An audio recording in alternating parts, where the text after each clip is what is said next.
Now to Garrett Fulce, host of Seeing Red, a Texas politics podcast and founder of Fulce Consulting. Talk more about this shooting at the ICE facility. And you know what? We just played, I don't know if you were around to hear it, we played about a minute and a half soundbite in the last segment, Garrett, with all kinds of rhetoric that really does send chills down your spine. And it's coming from one direction, targeting, a certain part of Americans. What do you make of all this?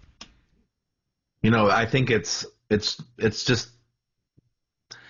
so sad that we have to deal with this type of rhetoric towards, the right, towards the Republicans, towards people in our world, and it's really kind of makes sense in a way, in a sick way, that these sick people will start targeting all these people on our side of the aisle.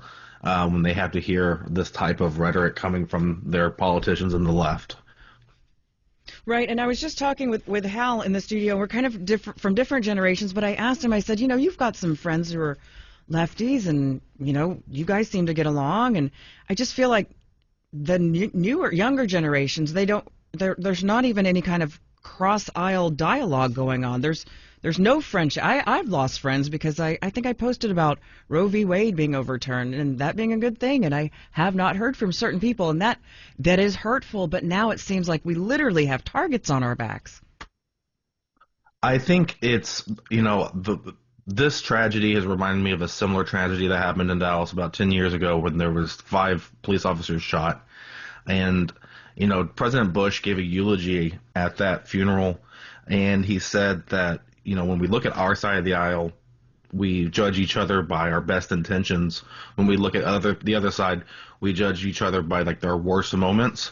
And I think that can happen for both sides, I guess.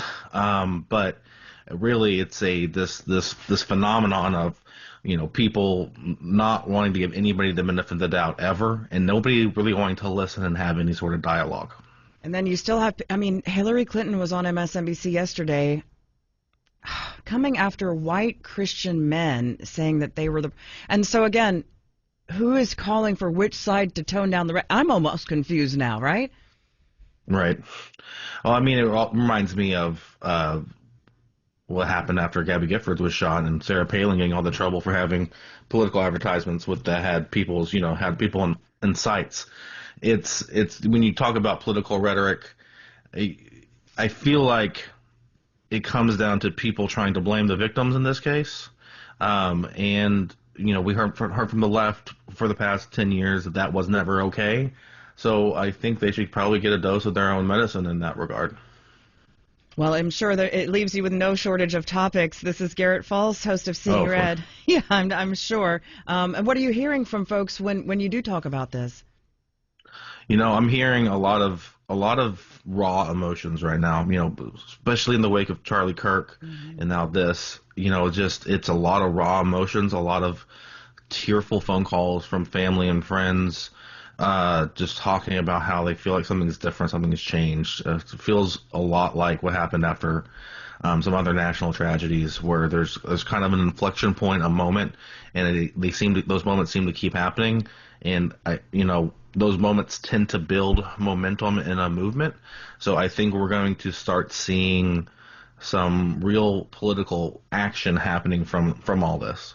I don't know what that's going to be. It's too early for me to predict that, but I do think that there is a real mood shift among people who are less politically engaged than people who might be listening to WBAP. But so that's kind of where I'm thinking it's going to go. Very good. Garrett Fulce, host of Seeing Red, a Texas politics podcast, and founder of Fulce Consulting. We appreciate your time with us live on WBAP this morning, Garrett. Thank you. You have a good one.